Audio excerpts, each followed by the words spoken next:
मुंबईकरांची वाहतूक कोंडीतून सुटका करण्यासाठी 3 उड्डाणपूल पावसाळ्याआधी सुरू करण्याचा मुंबई महापालिकेचा प्रयत्न आहे. त्यात विद्याविहार, सायन आणि महालक्ष्मीच्या उड्डाणपुलांचा समावेश आहे.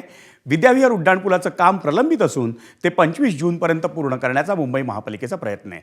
तसंच पुढच्या 6 महिन्यात मुंबईतील 7 उड्डाणपूल सुरू करून वाहतूक कोंडीवर नियंत्रण आणण्याचं उद्दिष्ट मुंबई महापालिकेने ठेवलं आहे. आपण पाहूयात सविस्तर माहिती ग्राफिक्समधून.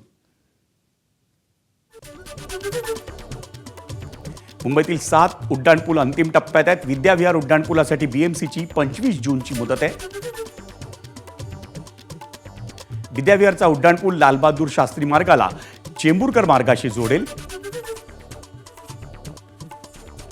त्यामुळं पूर्व आणि पश्चिम परिसर जो विद्याविहारचा आहे तो एकमेकांना जोडला जाईल.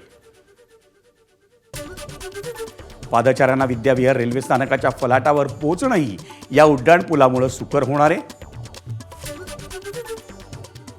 सायन स्थानकानजीकच्या उड्डाणपुलाचं काम पूर्ण करण्यासाठी बीएमसीनं 15 जुलैची मुदत दिलेली आहे. मुंबई शहराला आणि उपनगरालाही जोडणारा सायन पूल हा वाहतुकीच्या दृष्टीनं अतिशय महत्त्वाचा आहे. महालक्ष्मीत उभारण्यात येणारा केबल स्टेड पूल हा रेल्वे मार्गावरचा बीएमसीचा पहिला केबल आधारित पूल असेल. महालक्ष्मीचा पूल दिवाळीच्या सुमारास नोव्हेंबरमध्ये सुरू करण्याचा महापालिकेचा प्रयत्न आहे. गोरेगाव ते दिंडोशी उड्डाणपूल हा 31 मे पर्यंत सुरू करण्याचा प्रयत्न आहे. वरळीच्या नेहरू तारांगण परिसरातही नवा उड्डाणपूल बांधण्याचा बीएमसीचा प्रयत्न आहे.